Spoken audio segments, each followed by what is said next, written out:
धनवान बनो, अरबपति बनो, खरबपति बनो, कोई पाप नहीं है, अपराध नहीं है। लेकिन यदि तुमने भक्ति नहीं किया तो ये मानव जीवन, ये नर्तन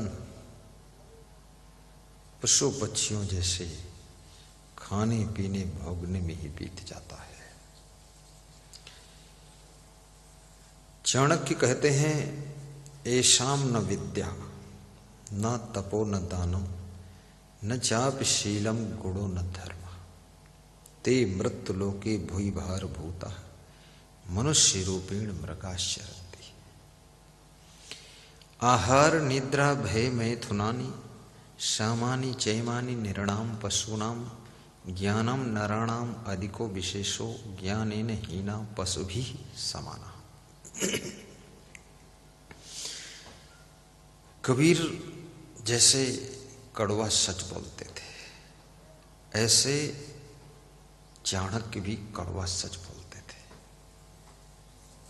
उनको ये डर नहीं था कोई नाराज हो जाएगा, और जिसको नाराज होने का डर होगा वो ना तो कड़वा बोलेगा और ना सच बोलेगा, वो मक्खनबाजी करेगा, लाग लपेट करेगा, इधर उधर घुमाएगा बात को। परंतु सब जगह कड़वा भी नहीं बोलना चाहिए, और चुप रहना भी कहीं कहीं उत्तम है।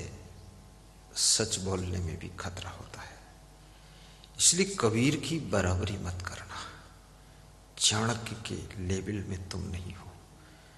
चाणक्य को भी बहुत सताया गया था, टांगे पकड़कर घसीटा गया, मारा पीटा भी गया। तो सत्य में पिटाई भी होती है।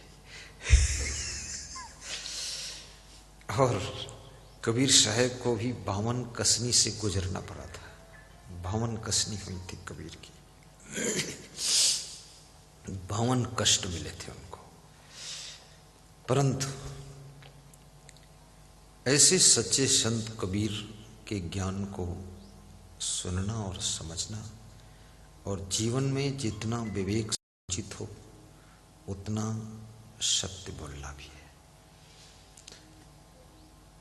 झूठ आपकी वाणी के तेज को खत्म कर देता है। गाली आपकी वाणी के प्रभाव को नष्ट कर देती है। निंदा आलोचना करने की आदत आपकी वाणी को मुर्दा बना देती है। यदि आप सुबह से लेकर शाम तक अपने श्रीमुख से किसी की निंदा, बुराई, आलोचना, अंड-बंड बात सब करते रहते हैं, तो आपकी वाणी डेड हो जाएगी, उसमें जान नहीं रहेगी, वो मुर्दा हो जाएगी। तुम बोलते रहोगे, थोड़े दिन लोग सुनेंगे, फिर लोग तुमको कहेंगे पागल है, बेवकूफ आदमी है, फालतू बोलता रहता है। वाणी ये साधारण चीज नहीं है, और मनुष्य ही एक ऐसा प्राणी है जो भाषाबद्ध वाणी उच्चारित करता है।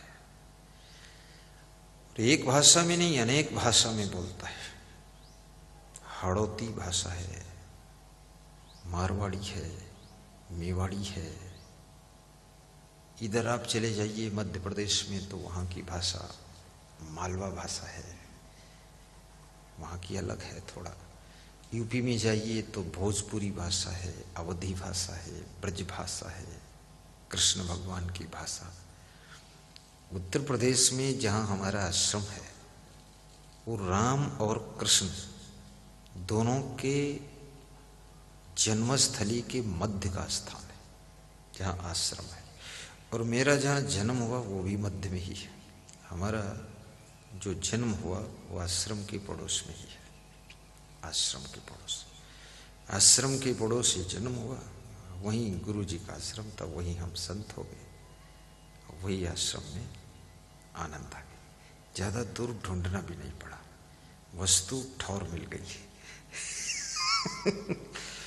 बना बनाया आश्रम मिल गया, तैयार प्लेटफार्म।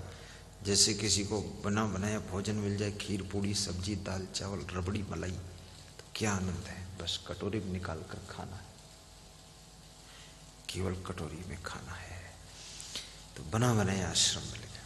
तो अवधी भाषा ये अवध्या की है, और ब्रज भाषा ये ब्रज भाषा, कोई डरना नहीं है, ब्रज भाषा है। ब्रज भाषा कृष्ण भगवान के मथुरा की है। इसलिए जो मथुरा वृंदावन तरफ से लोग आते हैं उनको ब्रजवासी कहते हैं। क्या कहते हैं? ब्रजवासी। अयोध्या तरफ से आते हैं तो अवधवासी, और कोटा तरफ से आ जाए तो कोटावासी, सुवासरावासी, जयपुरवासी, है तो सब वासी। लेकिन भाषा के अनुसार बोलने वाला एकमात्र प्राणी है, उसका नाम मनुष्य है। कभी इंग्लिश बोलता है, कभी हिंदी में बोलता है, कभी संस्कृत में, कभी अरबी, उर्दू, फारसी, और कभी ग्रामीण भाषा, और कभी तेलुगु, कभी कन्नड़, कभी उड़िया, कभी छत्तीसगढ़िया।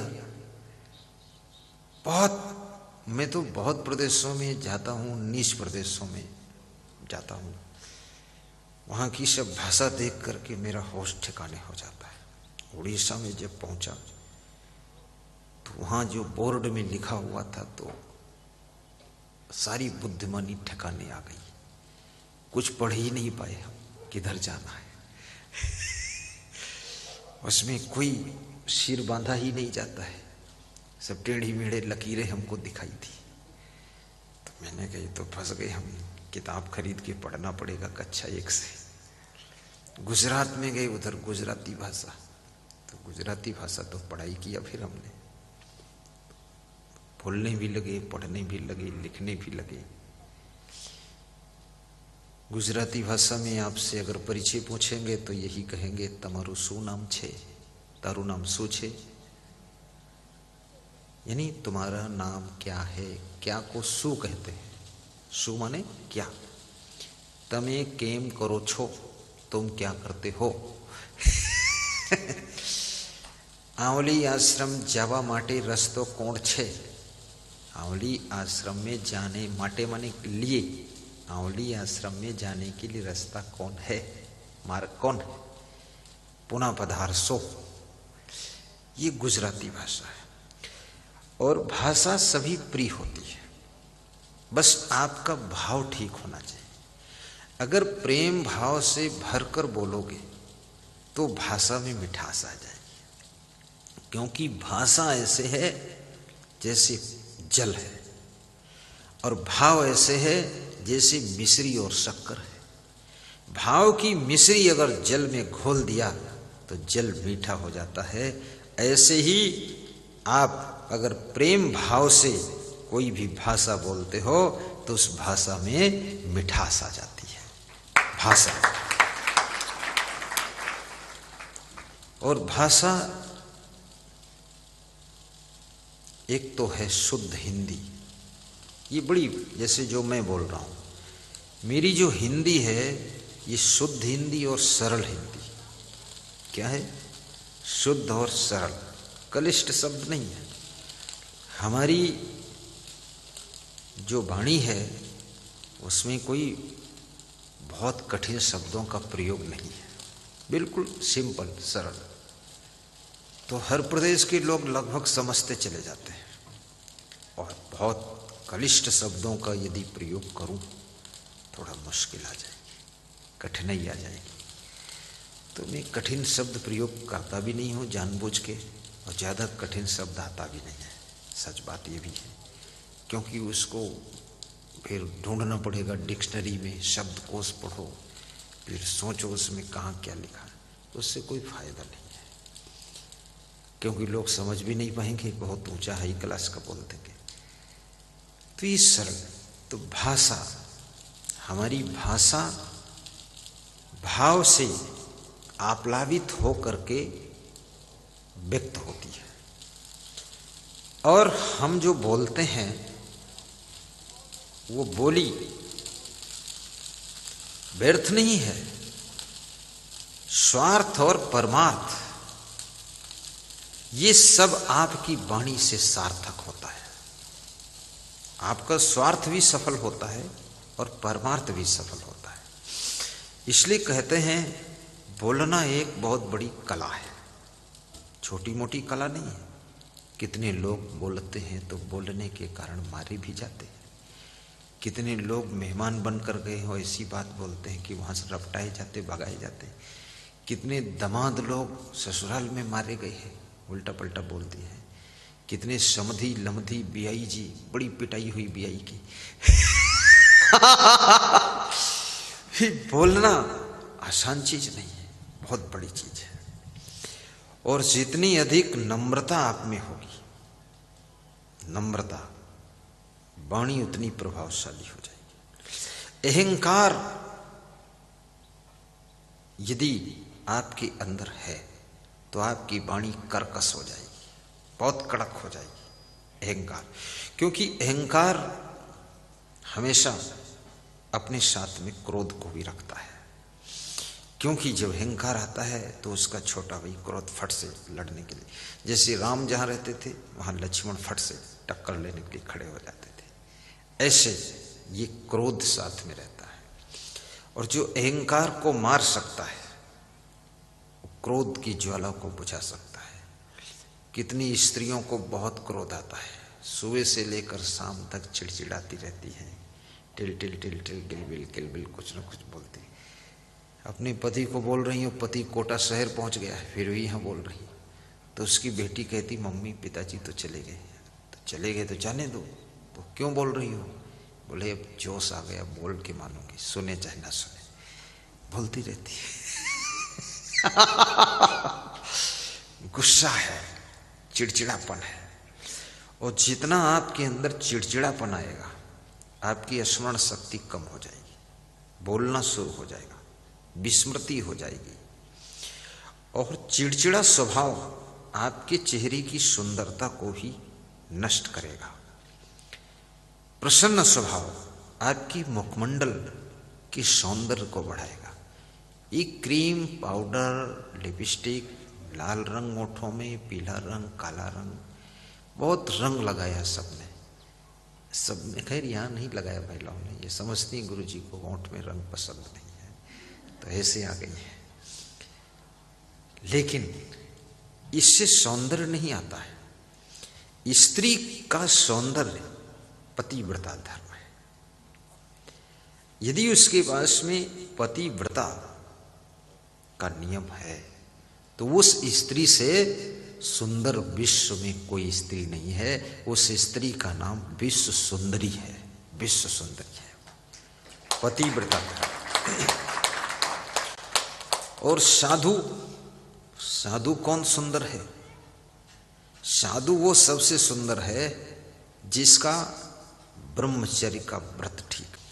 मंगलवार को साधु को भोजन का त्याग करने की जरूरत नहीं। मंगलवार का दिन हनुमान जी का है, हनुमान जी खुश होते हैं, वो ब्रह्मचारी थे, तो ब्रह्मचर्य के व्रत से हनुमान जी बहुत प्रसन्न होते हैं। तुमने क्या खाया और क्या नहीं खाया, भूखों मर गए, इससे हनुमान जी को मतलब नहीं। और जो ज्यादा भूखे रहते हैं ना, उनसे सब देवी देवता संतुष्ट रहते हैं, क्योंकि देवी देवता भी समझते हैं कि खुद भूखा मर रहा है, इससे प्रेम करोगे, अपने को भूखा मार डालेगा फालतू। तो इसलिए भूखा भी रहना है। कैसे रहना है? वासना की जो भूख है उसको कंट्रोल करिए। वासना की भूख, कामना की भूख, लोभ की भूख, इस भूख को रोकना है, संयम करना है, कंट्रोल करना है। बस वो व्रत बहुत बड़ा, पुरुषों के लिए सबसे बड़ा व्रत, पुरुषों के लिए, इनके लिए भी व्रत है। इनके लिए व्रत है एक पत्नी व्रत का पालन। ये छोटा व्रत नहीं है, ये व्रत आपका बहुत बड़ा व्रत है। और पति पत्नी एक दूसरे की गम खाने का व्रत ले लें। गम खाना, कितने पति पत्नी में बड़ा कंपटीशन चल रहा है। थोड़े दिन तो पत्नी चुप रहती है, 3 साल में ट्रेनिंग ले लेती है और फिर वो पूरा वकालत करती है। तब पति के होश उड़ जाते हैं कि अरे ये तो बिना पढ़ी लिखी थी, इतना बोलती फर्राटे से, क्यों बोलती है? अब सीख गई ट्रेनिंग। किसी घर में एक युवक की शादी हुई, वो युवक 1 साल बोलता रहा, उसकी पत्नी सुनती रही। दूसरे साल उसकी पत्नी बोलना शुरू किया तो युवक सुनता रहा। तीसरे साल दोनों ने बोलना शुरू किया और दोनों नहीं सुनते थे। पड़ोसी सुनते थे कुछ मारपीट हल्ला हो रहा है, दोनों सुनते नहीं एक दूसरे की। अपनी पत्नी की बात को भी ध्यान से सुनो, पति की बात को भी ध्यान से सुनो। और पति पत्नी के बीच में यदि प्रेम नहीं है या प्रेम कम है या कटुता है तो तुम्हारे लिए मरने के बाद नरक की जरूरत नहीं है, जीते जी घर ही में तुम्हारे नरक है, उसको भोगते रहो। पति का सम्मान कीजिए,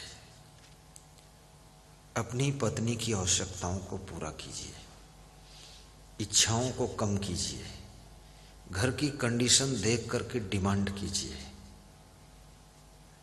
ऐसी ऐसी मांग मत रखो कि पति का होश हवास उड़ जाए कि इतना। गुजरात का एक पति कह रहा था, मेरी वाइफ ने कहा है कि डबल मंजिल का फ्रिज होना चाहिए। तो मुझे हंसी आ गई। हमने कहा चलो अच्छा, डबल मंजिल की कार नहीं मांगा, फ्रिज मांगा है। और बोले सिटी में मकान होना चाहिए 1.5 करोड़ का कम से कम। तो हमने कहा तुम्हारा है कहाँ मकान? बोले हमारा तो गांव में है, पुराने मॉडल का।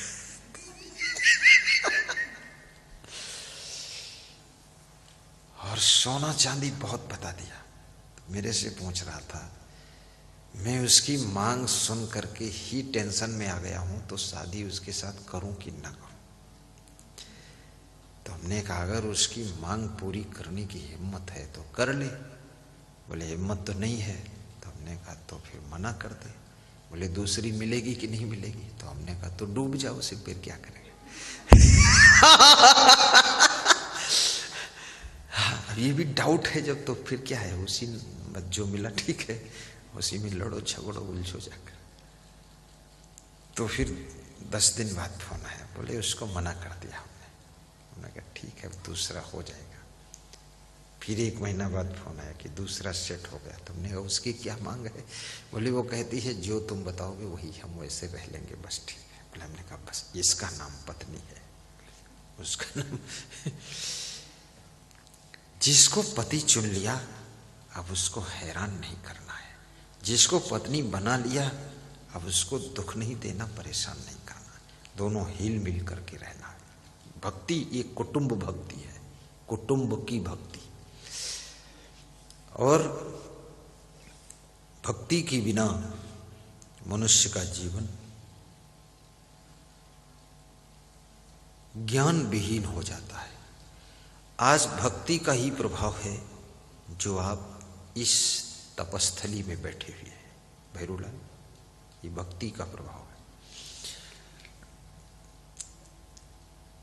बॉम्बे से फोन आया था, भक्त कह रहे थे कि उसमें यूट्यूब में जो आपका प्रवचन लाइव डेली हो रहा है, बोले काफी श्रोता दिखाई दे रहे हैं कोटा तपस्थली में, आश्रम में। बड़ा अच्छा गुरुजी, मन खुश हो गया, प्रसन्न हो गए हम कि अच्छे सब आ रहे हैं सबका। बोले हम भी दोबारा आएंगे, फिर हम भी दर्शन करने के लिए। अब ये आपका आना, आप ऐसे नहीं आए हैं, आपके भीतर छुपी हुई भक्ति है, बहुत प्रेम है गुरु से, इसलिए चल पड़े हैं। घर में तुम सोफा सेट पे बैठते थे, यहाँ जमीन पर सेट हो गए हो। घर में डबल बेड पे सोते थे, यहाँ केवल गद्दे पे सो जाते हो। और घर में निश्चित रूप से शाम को दूध पीते थे 1/2 लीटर, यहाँ 1/2 लीटर पानी मिल जाता, उसी में खुश हो जाते हो। प्रेम में प्रेम में तो रूखा सूखा खाकर भी प्रसन्नता होती है, और जहां प्रेम नहीं होता ना, तो खीर खाकर भी गुस्सा आती है। बहुत प्रेम की बात है। जयपुर से आना, ढाबी तरफ से आना, टोंक से आना, भरतपुर से आना, सुवासरा मंडी मंदसौर से आना, हिंडोली से आना, बूंदी से आना, भरतपुर, कितना दूर दूर यूपी से आना, ये छोटी मोटी बात नहीं। जोधपुर से आना, प्रेम ही एक ऐसी डोरी है जो बाहर की दूरी को कम कर देता है। प्रेमवा मां भूले भगवान हो सेवरी के घर में। मनुष्य को यदि कोई बांध सकता है तो उस तत्व का नाम प्रेम है। प्रेम आपको बांध लेता है। लक्ष्मण राम के प्रेम में 14 साल वनवास में राम के चरणों में बंधे रहे। हनुमान जी, गौगवाक्ष, नलनील, अंगद, सुग्रीव आदि सब जामवंत राम के प्रेम में वनवास के समय सब उनके चरणों में बंधे रहे। प्रेम की डोरी से बंधे थे। इनको राम जी वेतन थोड़े कोई देते थे, क्या वेतन देते थे? अभी जैसे हमारे साथी संत जी, महात्मा जी बैठे, ये भी प्रेम की डोरी में बंधे हुए हैं। मैं भी अपने गुरु के प्रेम की डोरी में बंधा हूं। अब मेरे ऊपर 3-4 डोरी पड़ी हुई है।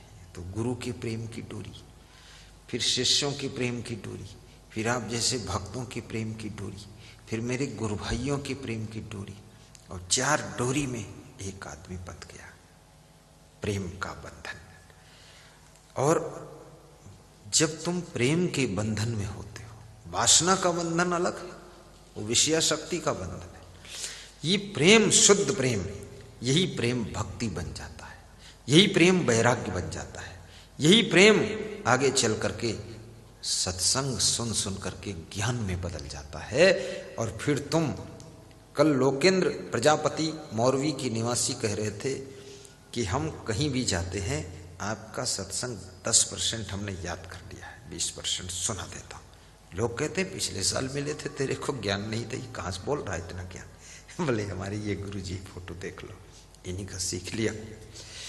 ज्ञान की बात दुकान पर भी बोला करो, ऐसी ऐसी वाणी बोलो कि ग्राहक चिपक जाए तुम में। थोड़ा चुंबक लेकर दुकान पर बैठा करो, तुम चक्कू लेकर बैठते हो। चुंबक लगाओ, हाँ, ग्राहक को चुंबक लगा दो, दुकानदार को चुंबक लगा दो, और जहां जाओ वहां चुंबक लगाओ।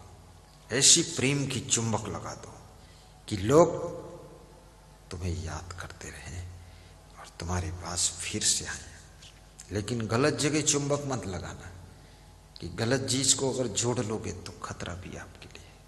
अच्छी लोगों को जोड़िए, गलत लोगों को नहीं।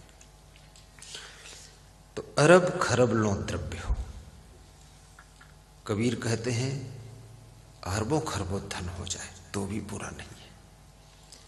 अभी जैसे हमारे भक्त परशुराम बैठे, ये करोड़पति आदमी है, देखने में लग रहे हैं साधारण, खड़े हो जाओ, ये करोड़पति है। और ये जब आए हैं अपने गांव से तो इनके पास 1 लाख रुपए भी नहीं थे। आज इसने चुंबक लगाया, कई जगह चुंबक डाली है, ये करोड़पति हो गए।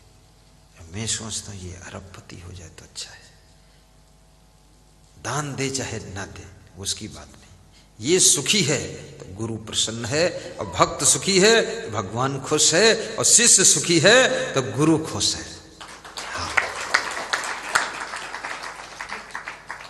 और मैं सबके लिए यही कामना करता हूं, सबका सुंदर मकान हो, सब धनवान हो, सब चरित्रवान हो, और सभी महान हो, सभी बुद्धिमान हो, और सब विवेकवान हो, विचारवान हो, सभी गुणवान हो, और सभी के पास में कार हो। अहंकार किसी के पास ना हो, लेकिन कार सबके पास हो। भौतिक सुविधा भी आपके पास होना चाहिए। रात में सोने के लिए बिछौना भी अच्छा होना चाहिए, ओढ़ने के लिए रजाई भी ठीक होनी चाहिए। ये बोरा वोरा ओढ़ के सोना नहीं। अच्छी रजाई। तुम मनुष्य हो, महामानव हो, देवमानव हो, गुरुदेव के भक्त हो, सत्संगी हो, अच्छी रजाई ओढ़िए और अच्छे चप्पल भी पहनिए, अच्छे जूते भी पहनिए और कभी कभी नंगे पांव भी चलिए ताकि पांव में जलन भी ना हो। व्यायाम भी कीजिए और थोड़ा ठंडी से भी टक्कर लीजिए। जो ठंडी को सह लेता है उसको गर्मियों में गर्मी कम लगती है और जो गर्मी को सह लेता है तो ठंडी में उसको सर्दी कम लगती है। ये नियम होता है, इसलिए थोड़ा ठंडी भी सहा करो। आपके शरीर में जब ठंडी होती ना तो हाथों में भी स्वेटर, दस्ताना, पाँव में मोजा और पैंट और जैकेट ये सब पहनते हो, लेकिन इतना जो मुंह है इसमें कभी कुछ नहीं पहनते हो। ये मुंह खुला रहता है ना, ये थोड़ा गाल है, ये मुंह ये खुला रहता है। और शरीर में सबसे सुंदर क्या है? मुंह ही सबसे सुंदर है। क्यों? क्योंकि वो सर्दी, गर्मी, बरसात, धूल, धड़ाका सब सहता है। वो तपस्वी है मुंह, इसलिए तुम्हारा मुंह सुंदर है। जो जीवन में तपस्या करता है, तपस्वी बनकर रहता है, उसका पूरा जीवन ही सुंदर हो जाता है। और मुंह बड़ा परोपकारी है। मुंह में कुछ भी रखो उसे चबाता है, टुकड़े टुकड़े करता है और फिर अंदर पहुंचा देता। पेट नारायण को दे देता है कि अब तुम संभालो, इसको पचाओ, पकाओ और रक्त बनाओ, फिर सब जगह डिवाइड करो। मैंने मेहनत कर दिया है, चबाकर भेज दिया अंदर। हाँ बाबा, क्या आनंद की बात है। ऐसे मुंह जैसे तुम तपस्वी भी बनो। घर में बहुत काम करो, बहुत काम करो, बड़े कष्ट सहो, बड़ी सहनशीलता रखो, लेकिन सब घर वालों को सुख सुविधा डिवाइड करो, वितरण करो, सबका ध्यान रखो, तो तुम तपस्वी हो जाओगे। फिर तुम अपने घर में सबसे अधिक सुंदर हो जाओगे, बहुत प्यारे लगोगे। ऐसे तपस्वी बनो।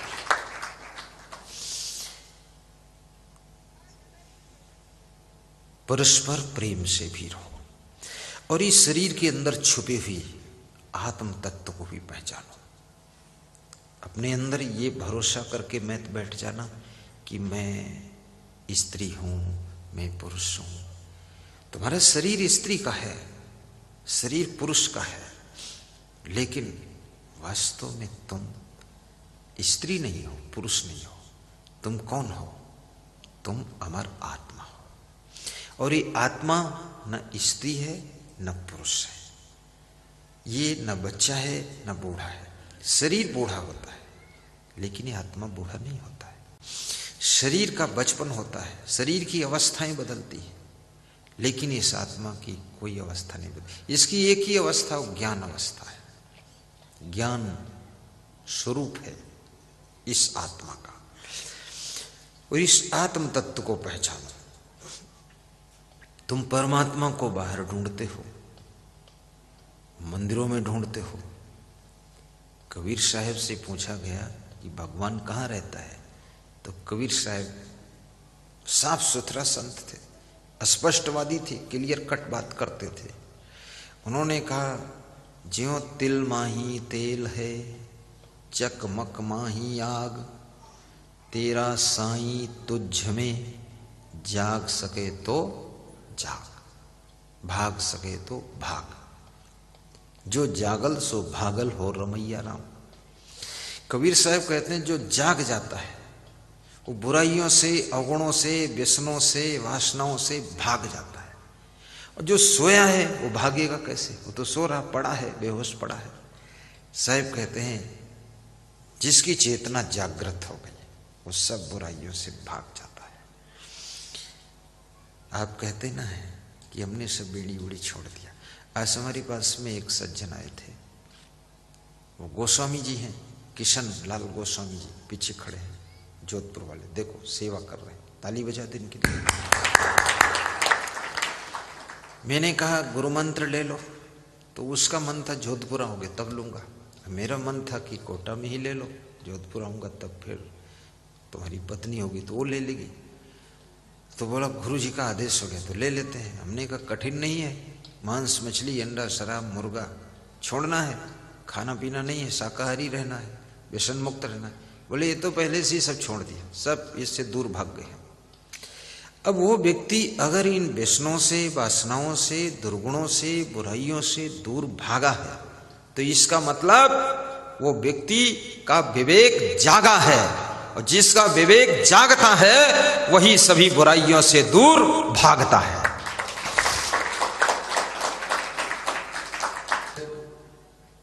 एक साल बुराइयों से दूर भाग जाएंगे और नेक्स्ट ईयर्स में फिर बुराइयों में डूब जाएंगे।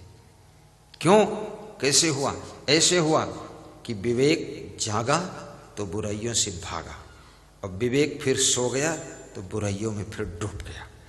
ये विवेक ऐसा नहीं है कि जागता ही रहेगा, ये सुप्त हो सकता है। इसको जगाने के लिए बारंबार सत्संग की आवश्यकता है। बार बार सत्संग नहीं सुनोगे फिर से बुद्धि बिगड़ जाएगी, तन मन बिगड़ जाएगा, कर्म बिगड़ जाएंगे, चरित्र बिगड़ जाएगा, आचरण बिगड़ जाएंगे। इसलिए बार बार सत्संग सुनना पड़ेगा, और बार बार सत्संग सुनोगे तब ये तुम्हारा विवेक जागता रहेगा। हम साधु संत हैं, सुबह भी सत्संग होता, शाम को सत्संग होता, हम सब साधुओं का होता है, तब विवेक जागृत रहता है। और जो साधु संत सत्संग से वंचित रहता है और सत्संग में उसका मन नहीं लगता है, और साधु बन गया है, 2-4 साल मन लगा, फिर इधर उधर करता है, तो वो फिर से विषय वासनाओं में डूब जाता है। इसलिए बहुत सारे लोगों को सुना होगा 2-4-6 साल साधु रहे, उसके बाद शादी करके बैठे, ढूंढ के लाए हैं कविता देवी, अब उसका कविता पढ़ रहे हैं।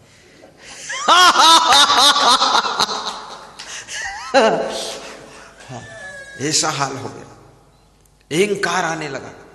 ये अहंकार आने लग जाए, क्रोध आने लग जाए, मोह आने लग जाए, वासना जगने लग जाए, तो समझ लो तुम्हारा विवेक सोता चला जा रहा है। इसलिए विवेक को जागृत कीजिए। इसलिए साधु संत